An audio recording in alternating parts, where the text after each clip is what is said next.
This week from the Global Lane. After his State of the Union address, Democrats said President Trump failed to reach across the aisle.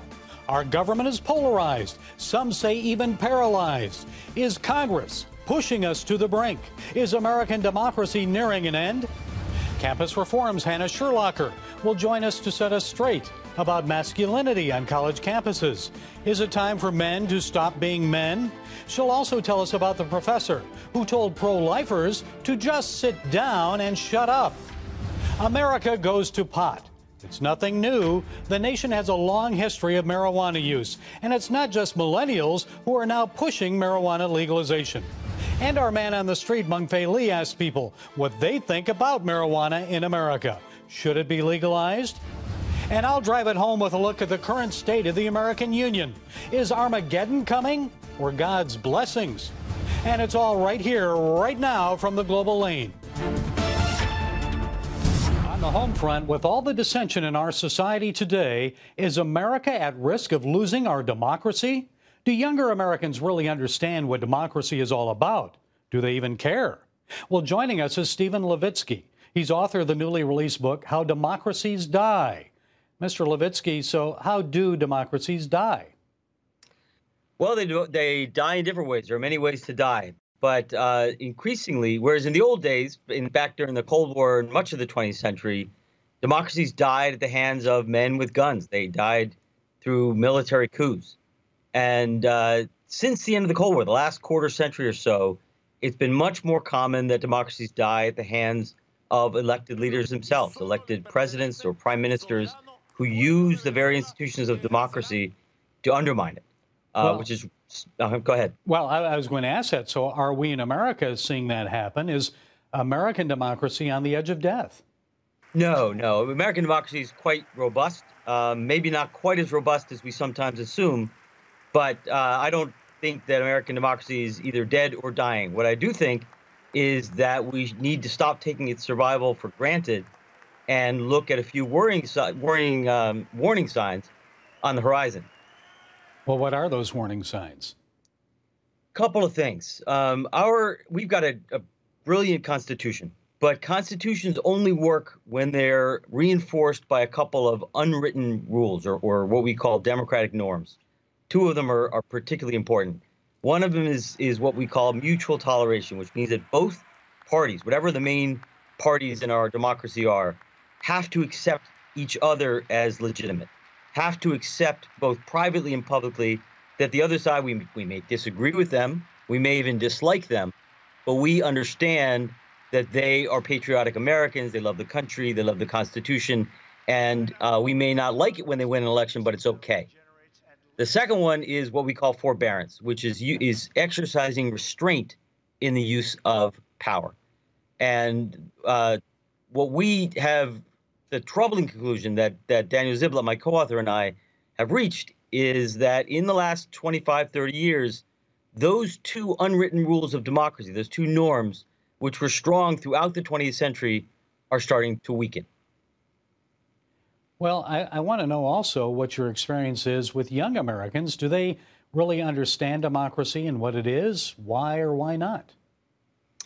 Well, I mean, historically, younger people often are not as engaged with the democratic process as older people are. It's as we go through life, we tend to become more committed to democratic institutions. So certainly surveys show some worrying signs among the young in terms of their interest in politics and their commitment to democracy. But that is partly just a question of age.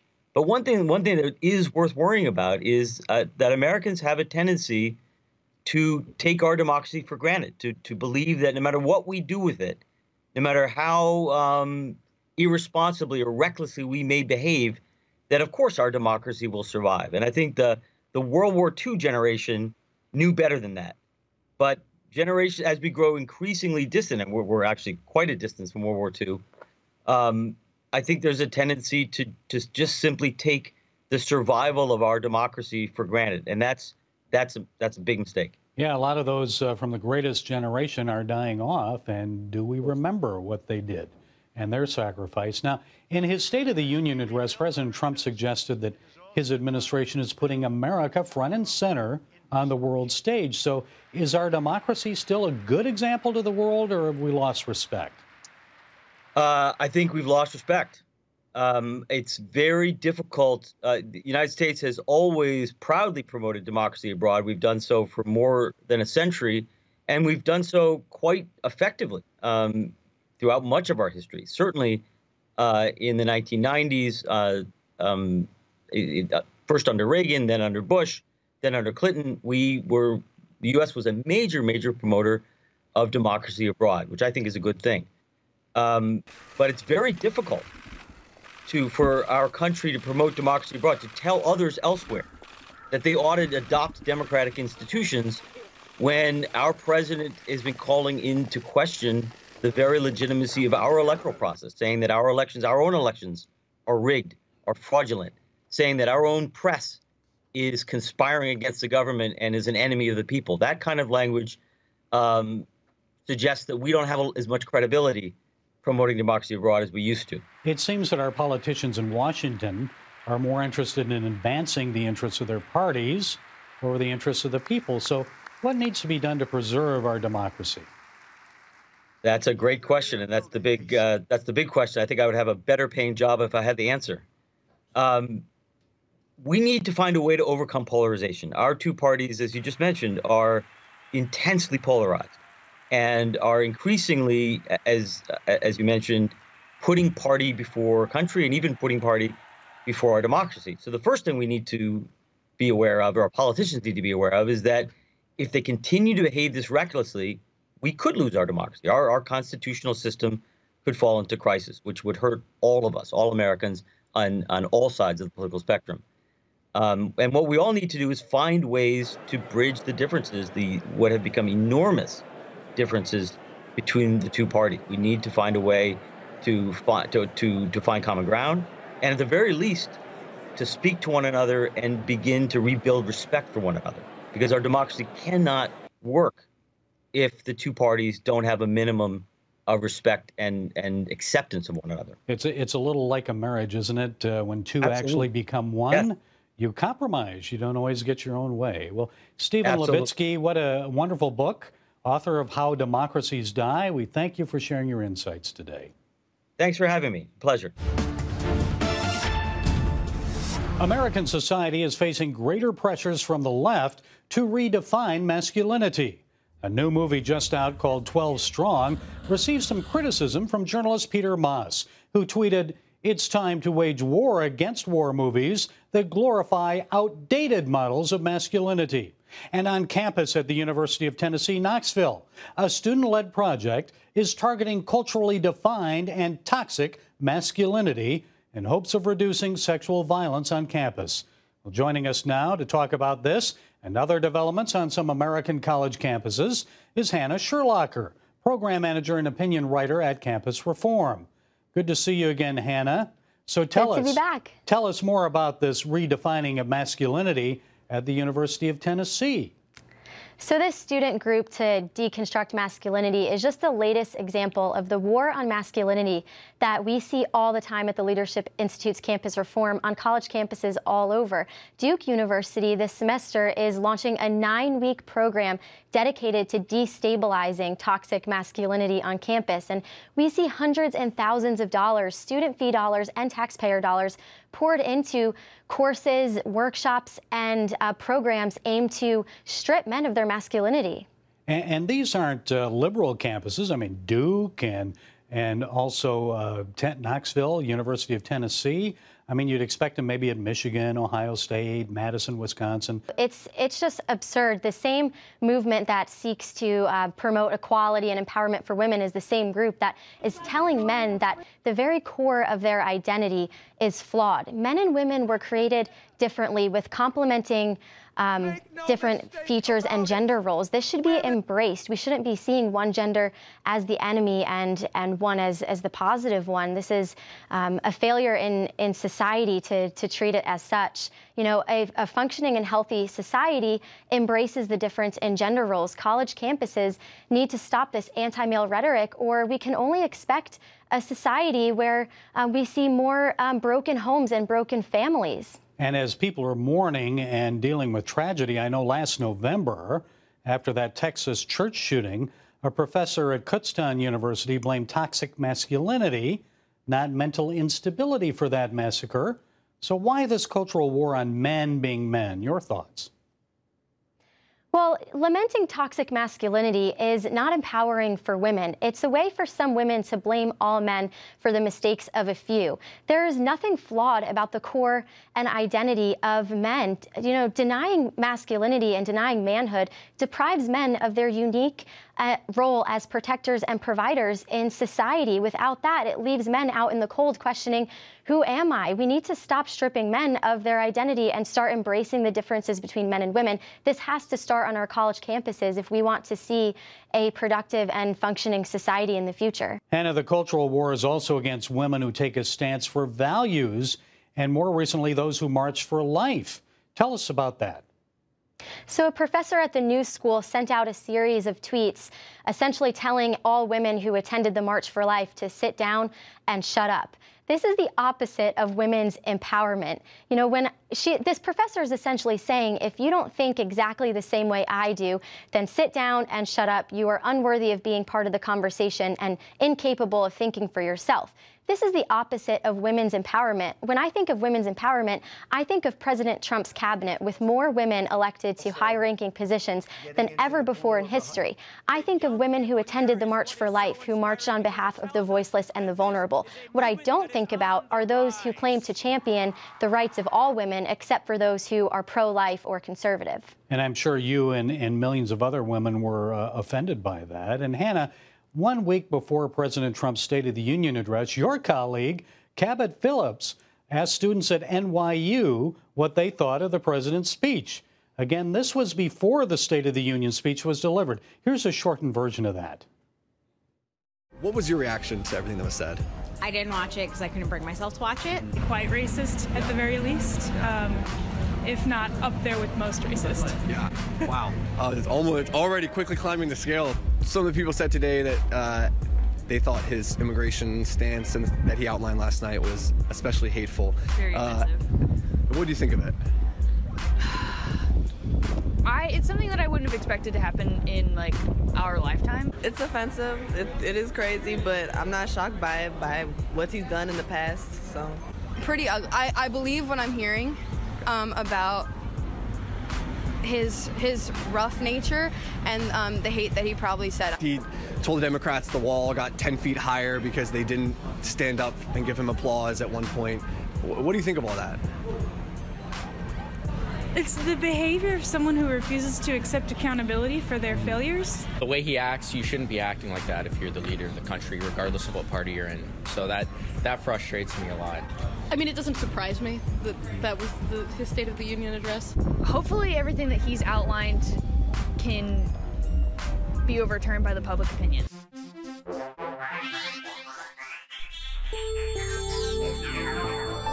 Again, Hannah, that was 1 week before the State of the Union. Were you surprised by this? What does it say about students on campus in 2018?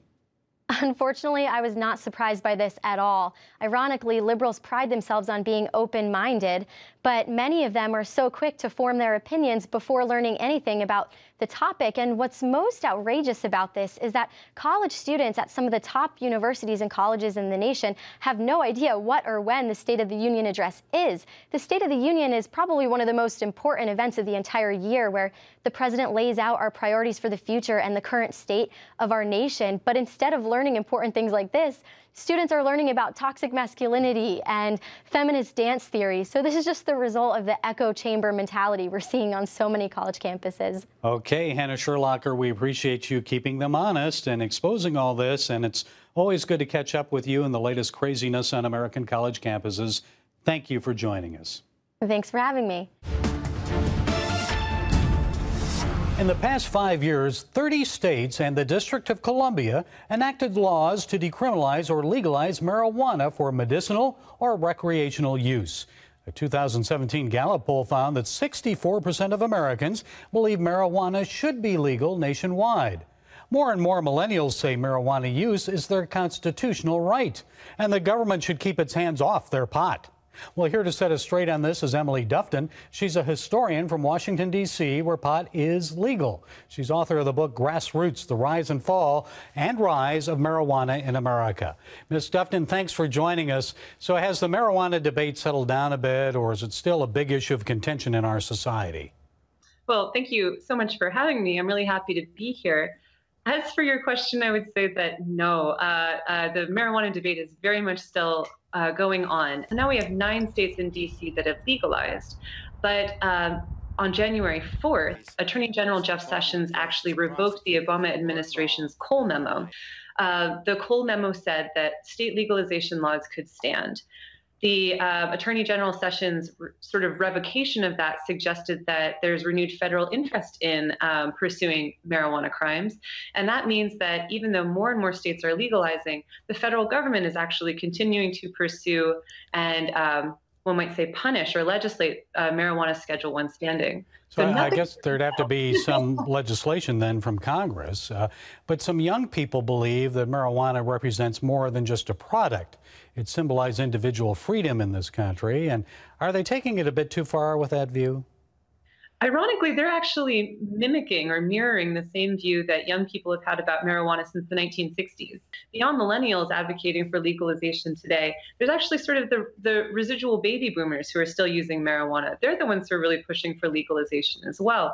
They find that using medical cannabis helps them with their problems with persistent pain or nausea or anything else, sort of the trials and tribulations of getting older.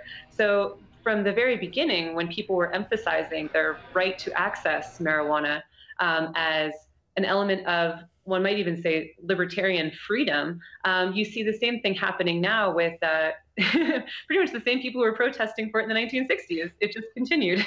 Now, did you take a look back at like the 20s and 30s, 1920s and 30s, and what happened then? Marijuana was actually being used in pretty much the 19th century. It would come in tinctures that were sold in corner pharmacies.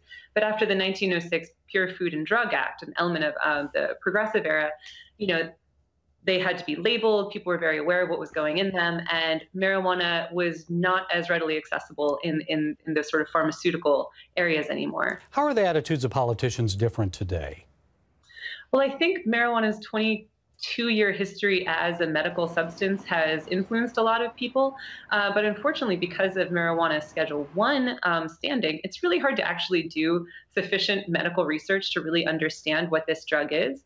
Well, how should the public then be better informed on it in a fair way, especially when you look at the health risks without political influence?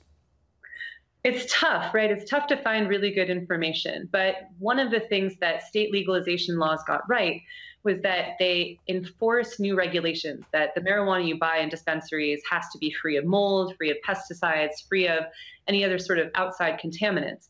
We do need more research into what marijuana does to the human body. And in that sense, although it would take a very long time, it might not be unwise to move marijuana schedule to potentially Schedule II or III, which would increase access to it for medical research. And of course, health risks as people smoke and inhale into their lungs. I'm sure there are greater health costs and a lot of cases of people with bronchitis and upper respiratory problems. So, Emily Dufton, I appreciate you. You're a historian and author of the latest book, Grassroots, The Rise and Fall and Rise of Marijuana in America. Very interesting to look at it from a historical perspective. So thank you for joining us today. Thank you so much for having me. I appreciate it. What's your view on marijuana? Legalize it. Yeah, I've never gotten in trouble back when I used to smoke cannabis sativa, but I travel a lot around the country, and it seems like the places I travel to, the people are a lot nicer, a lot more chill. So, I'm back and forth on it. I haven't really seen a lot myself as far as proof to say that it's completely dangerous or anything like that. But also, as someone who has Tourette syndrome, I've read into some reports about using it in children for Tourette's, and I've been intrigued by that. Like I said, I'm back and forth on it. I believe that it definitely has medical purposes, and I feel like it would be something that could definitely be legalized for that. I'm originally from Massachusetts, and I know they just legalized it up there, so I don't have a problem with it personally. I think that it's fine if it gets legalized. So it's not heroin, it's not cocaine, it's not a strong drug like that. What's your view on marijuana? What is my view? Well, me, I say it more of a help. I think it's more helpful than harmful. And do you think we should legalize it? Because Virginia is not right now. Do you think we should legalize it? yes, I do. Yes, I do. Very. Okay. Yes. All right. Marijuana. For those that don't mind smoking it, power to them. Do you think we should legalize it in Virginia? It's one of those things, it's a catch-22. You know what I mean? There are enough people smoking it anyway, legal or not. You know, if you're going to smoke it, at least do it legally. All right, thank you. I don't know. I don't really care if other people do it so much. I think the research has shown there's, like Sanjay Gupta talked about it, and he said that it doesn't affect brain development after the age of 25, but there's signs that it does affect before then. Well, do you think we should legalize it? I really don't have any opinions on it whatsoever. I guess if you tax it and use that money for something good, then it makes sense, but I don't really have strong opinions either way. What's your view on marijuana? That's the best thing in the world. That's what keeps everybody together for real. Okay. So you think we should definitely legalize it? Yeah, it decreased the crime rate. The best thing. Because when people don't smoke, people is aggravated because of the stress of the world. Yeah, so more people to smoke, less crime. Hey, vote for that. Oh, man. Thank you. Appreciate it. Marijuana. I don't know. I think it has a lot of good health benefits. I've seen it help with epilepsy as a recreational drug. I don't know. Honestly, I don't do it. I don't smoke. So, I mean, I know other people do, but I couldn't really tell you because I've never tried it. But I think it definitely does help in a lot of ways with health and cancer patients, and it can relieve a lot of pain and stress as well. Do you think Virginia, we should legalize it? It's a tough question. I really don't know. I feel like I would have to really think about that. While the State of the Union is a time for American presidents to take pride in listing their annual accomplishments, it's also time for them to set the agenda for the year to come. President Trump's first State of the Union address was an ambitious and optimistic vision for America's future. So let's take a look at how America's doing 1 month into the new year. Despite the divisive politics of Washington and the gloom and doom and negativity that we're hearing, the State of the Union is pretty good, and it's getting better. On the economic front, housing starts are up 3.3%. Single-family home construction has surged to its highest level in 10 years. And there's good news for sellers. Home prices are up 6.2% over a year ago. Nancy Pelosi called the Republican tax cut Armageddon.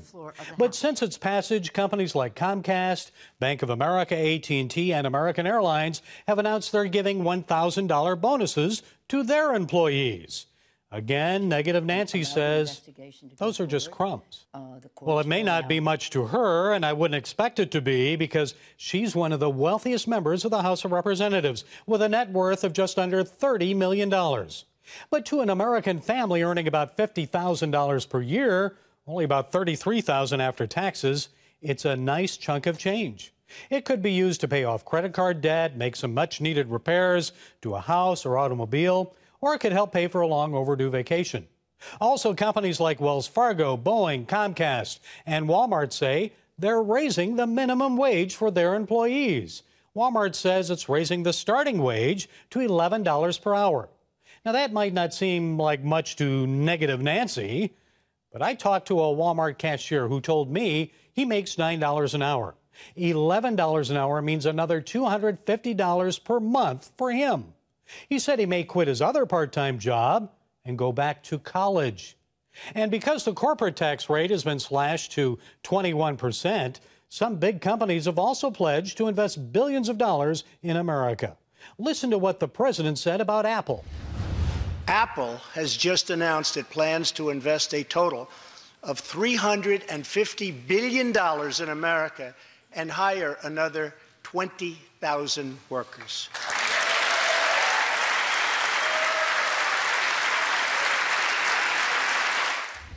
As companies invest in new plants and upgrade their factories, jobs will be created. Wages will likely rise because of shortages in the labor force. It's called competition, Nancy. And everyone, not just the wealthy like you, benefit. More people working means more people spending and investing and paying taxes. That will lead to an expanding economy. The employment rate is now down to 4.1%. That's a point below the full employment level. Unemployment among African Americans is now at 6.8%.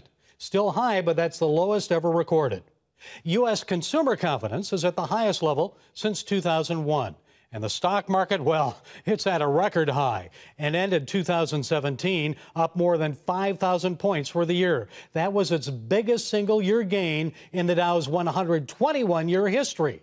And this year, the United States is expected to overtake Saudi Arabia and Russia to become the world's largest oil producer.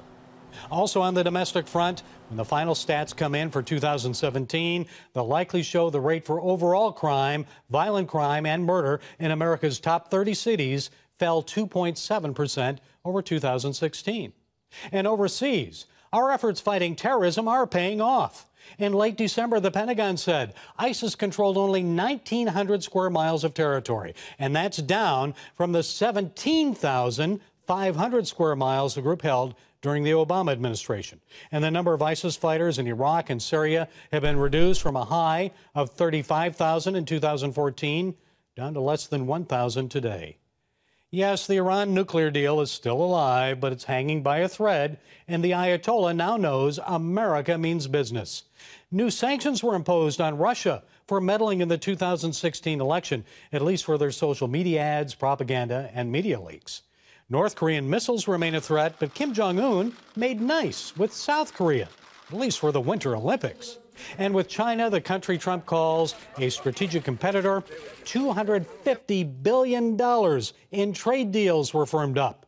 In Israel, Jerusalem is now off the table in future peace talks with the Palestinians. The Israeli capital is non-negotiable.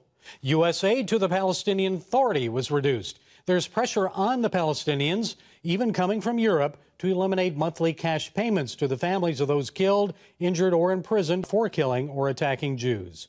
Yes, the State of the Union is good. I believe the future is bright, not because of American politicians, but because God is blessing our nation, and the blessings will continue.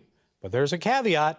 Moses tells us in the book of Deuteronomy, chapter 28, verse 1, if you fully obey the Lord your God and carefully follow all his commands that I give you today, the Lord your God will set you high above all the nations on earth.